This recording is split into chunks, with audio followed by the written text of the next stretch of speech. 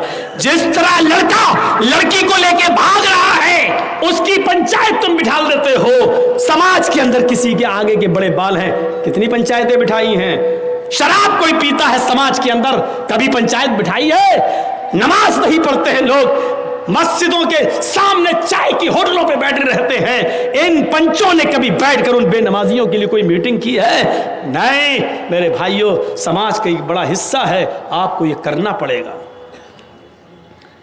آپ کو یہ کرنا پڑے گا. حضرت عمر فاروق رضی اللہ تعالیٰ عنہ نے ایک بار فجر کی نماز پڑھائی, اور فجر کی نماز پڑھانے کے بعد جب سلام پھیرا تو کیا دیکھا کہ ایک آدمی کی فجر کی نماز میں ایک رکعت چھوٹ گئی. یعنی وہ بعد میں آیا تھا, حضرت عمر ایک رکعت پڑھا چکے تھے, وہ بعد میں آیا تو ایک رکعت میں شامل ہو گیا. تو اب جب سلام پھیرا جائے گا تو ایک رکعت بعد میں پڑھے گا نا, وہ پوری کرے گا.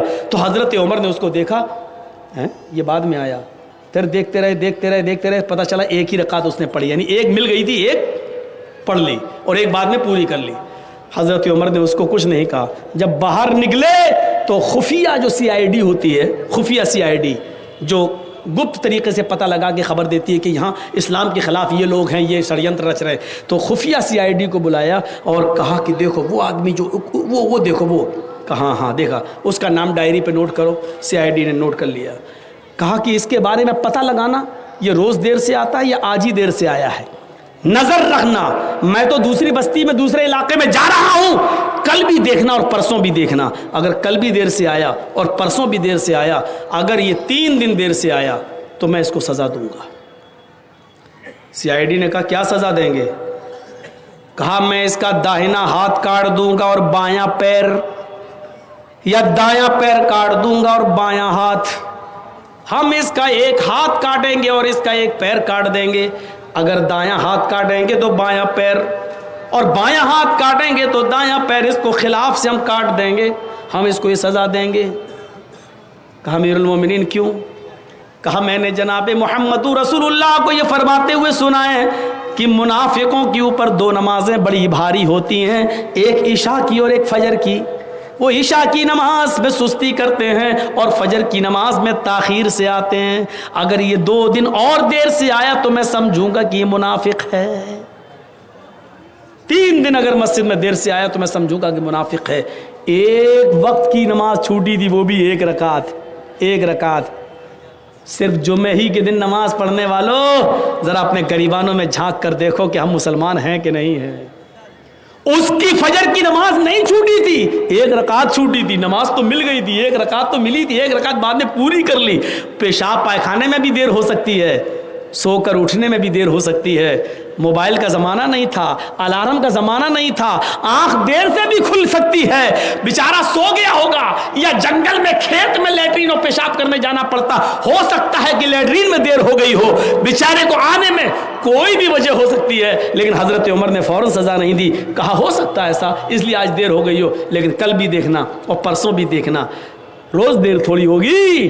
اگر منافقت اس کے اندر آ گئی ہوگی تو یہ کل بھی دیر سے آئے گا اور پرسوں بھی دیر سے آئے گا, اور 3 دن دیر سے آیا تو میں اس کا ایک ہاتھ کاٹ دوں گا اور ایک پیر کاٹ دوں گا. ذرا اس واقعے کی روشنی میں ہم اپنے گریبانوں میں جھانکیں اور دیکھیں, سوچیں اور دیکھیں کہ ہم کتنے پکے مسلمان ہیں. صرف جمعے کے دن مسجد میں آ رہے ہیں, جمعے کے دن کی بھی فجر کی نماز ہم نہیں پڑھے ہوتے ہیں, اور جمعے کے دن ہم پہلی صف میں آ کے بیٹھیں 11 بجے سے. مولانا جرجی صاحب خطبہ دیں گے, 11 بجے سے مسجد بھر گئی. جو پورے ہفتے مسجد میں نہیں آیا, مولانا جرجیز کا خطبہ سننے کے لیے آج پہلی صف میں بیٹھا, سعودی عرب کا رومال ڈال کے, جنت الفردوس بھی لگایا, خوشبو آ رہی ہے, پہلی صف میں بیٹھا ہوا ہے بیچارہ, سعودی عرب کا رومال بھی ڈالا ہوا ہے, اور جمعے کے دن نماز پڑھ کے نکلا, داڑھی پہ ہاتھ پھیرتے, ایسا لگ رہا ہے جیسے اللہ تعالیٰ پہ بہت بڑا احسان کر کے آیا ہے. سماج کے لوگ میٹنگ کریں, بتائیں ان بے نمازیوں کے لیے آپ کے ہاں کتنے ایکشن لیے گئے, کتنے ایکشن. آپ جواب نہیں دے پائیں گے اس بات کا, آپ جواب نہیں دے سکتے اس بات کا. کتنے ایکشن لیتے ہیں آپ؟ شرابیوں پر ایکشن نہیں, جواریوں پر ایکشن نہیں, صرف لڑکا لڑکی لے کے بھگ جائے تو ایکشن لے لیتے ہیں آپ. آپ کی ذمہ داری بنتی ہے, آپ کی ذمہ داری بنتی ہے میرے بھائیوں. ہمیں ان چیزوں کو دیکھنا ہے, ہمیں ان چیزوں پر نظریں ڈالنا ہے, اپنے سماج میں ان عورتوں کو بھی دیکھنا ہے. بے پردگی عام ہوتی چلی جا رہی ہے، ان کے پہناوے پر بھی نظر ڈالو۔ اللہ کے نبی نے فرمایا نساء کاسیات عاریات ممیلات و مائلات، ایک ایسا زمانہ آ جائے گا کہ تم عورتوں کو دیکھو گے کہ بظاہر تو وہ کپڑے پہنے ہوئے ہوں گی لیکن حقیقت میں وہ کپڑے نہیں ہوں گے، وہ اندر سے برہنہ ہوں گی، اندر سے ننگی ہوں گی۔ دیکھ لیجیے آپ، ہاف آستین کے کپڑے پہن رہی ہیں آپ، جو غیر شادی شدہ ہے، جن کی شادی نہیں ہوئی، وہ شلوار سوٹ پہنتی ہیں، آستینیں کھلی ہوئی ہیں، دوپٹہ بھی اب سر پہ نہیں رہا۔ اللہ کے رسول جب معراج پہ گئے تو آپ نے دیکھا کہ کچھ عورتوں کو سر کے بال پکڑ کر ایک درخت سے لٹکا دیا گیا جہنم کے اندر، اور ان کو الٹا الٹا ان کو گھمایا جا رہا ہے، اور ان کے ہاتھ پیچھے سے باندھ دیے گئے ہیں، اور ان کے دونوں سینوں میں، عورتوں کے دونوں سینوں میں کھنجر ڈھونک دیے گئے ہیں یہاں سے، اور یہاں نکال لیا گیا ہے، یہاں سے کھنجر ڈالا، یہاں نکالا گیا ہے۔ پوچھا اللہ کے نبی نے جبریل یہ کون عورتیں ہیں جن کو اتنا دردناک جہنم میں عذاب دیا جا رہا ہے، جن کے سر کے بال پکڑ کر ان کو لٹکا دیا گیا ہے اور ان کے سینوں میں کھنجر چبھو دیے گئے ہیں؟ جبریل نے فرمایا اے اللہ کے نبی یہ وہ عورتیں جو دنیا میں اپنے بال کھول کر چلا کرتی تھی، اپنے بالوں کو دوپٹے سے نہیں ڈھانکتی تھی، اپنے سر پر اوڑھنیاں نہ ڈالا کرتی تھی، اپنے سروں پر اوڑھنیاں نہیں اوڑا کرتی تھی، یہ کھلے بال لے کر چلتی تھی، بازار میں، اسکولوں میں، کالجوں میں ان کے بال کھلے رہتے تھے۔ اور یہ وہ عورتیں جن کے سینوں میں کھنجر ڈال دیے گئے ہیں، یہ اپنے سینوں پر اوڑھنیاں، چادر نہیں ڈالتی تھی، اتنا ٹائٹ کپڑا پہنتی تھی کہ کپڑا پہننے کے باوجود ان کے سینے کا حصہ اٹھا ہوا نظر آتا تھا۔ غیر مرد ان کے سینے پہ نظر ڈالا کرتے تھے، آج ان کے سینوں کو چبھو دیا گیا ہے، ان کے سینوں میں کھنجر ڈال دیا گیا ہے، ان کے سینوں میں کھنجر بھونک دیا گیا ہے۔ ہماری ماں بہنیں یہ عذاب پہ کہیں مبتلا نہ ہوں، ان کے سر کے بال پکڑ کر ان کو لٹکایا نہ جائے، ان کے سینوں میں کہیں کھنجر نہ چبھ ہو جائیں۔ ان کو کہو اپنی بیٹیوں سے اسکول میں جائے تو کم سے کم اوڑھنیاں اور ڈھیلی چادر اپنے جسموں پہ ڈال لیں۔ فرمایا ایک ایسا زمانہ آ جائے گا کہ عورتوں کو دیکھو گی کہ کپڑے پہننے کے باوجود ننگی ہوں گی، ممیلات و مائلات، لوگوں کی طرف مائل ہوں گی اور ان کو اپنی طرف مائل کریں گی، اتنا میک اپ کریں گی، لال رنگ کا کپڑا تو لال رنگ کی لپسٹک، بلو رنگ کا کپڑا تو بلو رنگ کی لپسٹک، ہرے رنگ کا کپڑا تو ہرے رنگ کی لپسٹک، میچنگ نہیں بگڑنی چاہیے، میچنگ نہیں بگڑنی چاہیے۔ یہ میک اپ اتنا کریں گی کہ نوجوانوں کو اپنی طرف کھینچیں گی اور خود نوجوانوں کی طرف کھنچ جائیں گی۔ لا يدخلن الجنت ولا یجدن ریحھا، یہ عورتوں کو جب دیکھو تو سمجھ لینا یہ عورتیں کبھی جنت میں داخل نہیں ہوں گی اور جنت کی خوشبو بھی نہیں پائیں گی۔ ایسی عورتوں پر اللہ نے جہنم واجب کر دی اور جنت کو حرام کر دیا۔ یہ عورتیں کبھی جنت کے اندر داخل نہیں ہوں گی۔ جنت میں داخلے کے لیے ڈھیلا ڈھالا کپڑا ضروری ہے، پردہ ضروری ہے۔ حضرت فاطمہ کا انتقال کا وقت آیا تو رو رہی تھی، کہا علی نے کیوں رو رہی ہو؟ ایک دن تو سب کو اس دنیا سے جانا ہے۔ کہا علی میرے شوہر، میری ایک وصیت ہے اس کو یاد رکھنا۔ بتاؤ تم میری بیوی ہی نہیں محمد رسول اللہ کی بیٹی بھی ہو، بتاؤ کیا وصیت ہے؟ فرمایا جب میرا انتقال ہو جائے، میری روح نکل جائے تو مجھے رات میں دفنانا، دن میں نہیں۔ عشاء کی نماز کے بعد اندھیرے میں میرا جنازہ لے کر قبرستان جانا، دن میں نہیں۔ حضرت علی نے کہا یہ تم نے ایک نئی مصیبت میرے اوپر ڈال دی۔ مان لو فجر کے بعد اگر تمہارا انتقال ہو جاتا ہے تو ظہر کے بعد دفن کیا جائے گا، ظہر میں انتقال ہوتا ہے تو عصر میں، اب فجر کے بعد اگر انتقال ہو جائے تب بھی ہم عشاء کے بعد تمہیں دفنائیں، یہ کہاں کی عقل مندی ہے؟ فرمایا اے علی، اے میرے شوہر، میرے اوپر یہ احسان کرنا جو میں آپ سے کہہ رہی ہوں، میرے جنازے کو رات کی تاریکی میں لے جانا، میرے جنازے کو رات کے اندھیرے میں اٹھانا۔ پوچھا ایسا کیوں کہہ رہی ہو؟ کہتی ہے کہ میں ایسا اس لیے کہہ رہی ہوں کیونکہ میں یہ نہیں چاہتی کہ میرے مردہ جسم پر پڑے ہوئے کفن پر بھی کسی غیر مرد کی نظر پڑے، میرے مردہ جسم پر پڑے ہوئے کفن پر بھی کسی غیر مرد کی نظر پڑے. میں چاہتی ہوں کہ میرا جنازہ جب اٹھے تو میرے کفن کو بھی کوئی نہ دیکھے, میری شکل صورت تو بہت دور کی بات ہے. حضرت فاطمہ کی یہ نصیحت تھپڑ مار رہی ہے آج ہماری بیٹیوں اور ہماری بیویوں کے منہ پر, ہماری عورتوں کے منہ پر. غور کریں, مرنے کے بعد کوئی نکاح نہیں کر سکتا ہے, مرنے کے بعد کوئی کسی سے دلچسپی نہیں رکھتا ہے. کتنی خوبصورت لڑکی کیوں نہ زمین پہ پڑی ہو, اگر مر گئی تو اس کی طرف کوئی انٹرسٹ نہیں لیتا ہے. لیکن حضرت فاطمہ کیا کہہ رہی ہیں کہ میرے انتقال کے بعد میرے مرے ہوئے جسم پر پڑے ہوئے کفن پر بھی کسی غیر مرد کی نظر نہ پڑے. ایک طرف اس پردے کو دیکھیے اور ایک طرف ہمارا سماج, ہماری سوسائٹی, اور اس سوسائٹی میں گھومنے والی آوارہ گائیں, آوارہ بھیڑوں کو دیکھیے. آج مجھے کہنا پڑ رہا, آوارہ گائیں, آوارہ بھینسیں, آوارہ بکریاں, آوارہ بھیڑیں, ان کو کہنا پڑ رہا ہے. آپ یہ مت کہیے کہ مولانا جرجیس مثال غلط دے رہے ہیں. ضرورت پڑنے پر قرآن نے بھی چوپایوں کی مثال دی ہے. اولئک کالانعام بل هم اضل, یہ چوپایوں کی طرح ہیں بلکہ ان سے بھی زیادہ گئے گزرے. جب قرآن انسان کو اللہ چوپایوں کی طرح کہہ سکتا ہے, اگر ہم نے ان کو بے لگام گھوڑی اور بے لگام اونٹنی یا ہم نے آوارہ بھیڑوں بکری کہہ دیا تو کوئی غلط نہیں کیا, کوئی غلط نہیں کیا. ہمیں اپنے معاشرے پر نظر ڈالنا ہے. میرے بھائیوں, 1:02 ہو چکا ہے. مجھے کہا گیا پہلے آپ کو 9 بجے ٹائم دے دیا جائے گا, میں نے سوچا 11 بجے ختم ہو جائے گا, لیکن 11 بجے ٹائم دیا گیا. تو اب ظاہر بات ہے کہ 1.5-2 گھنٹہ تو بولنا ہی تھا, بول دیا. اللہ سے ہم دعا کرتے ہیں کہ بار الہ ہماری خطاؤں کو معاف فرما دے, ہمارے گناہوں کو بخش دے, ہمارے سماج کی اصلاح پیدا فرما دے, ہماری ماں بہنوں کو پردے کی توفیق عطا فرما, ہم جمیع مسلمانوں کو ایک پلیٹ فارم پہ قائم کر دے. جب تک تو ہمیں زندہ رکھ, اسلام پر زندہ رکھنا, اور جب ہمارا خاتمہ ہو تو ایمان پر خاتمہ فرمانا. وما علینا الا البلاغ المبین. وآخر دعوانا ان الحمد للہ رب العالمین. السلام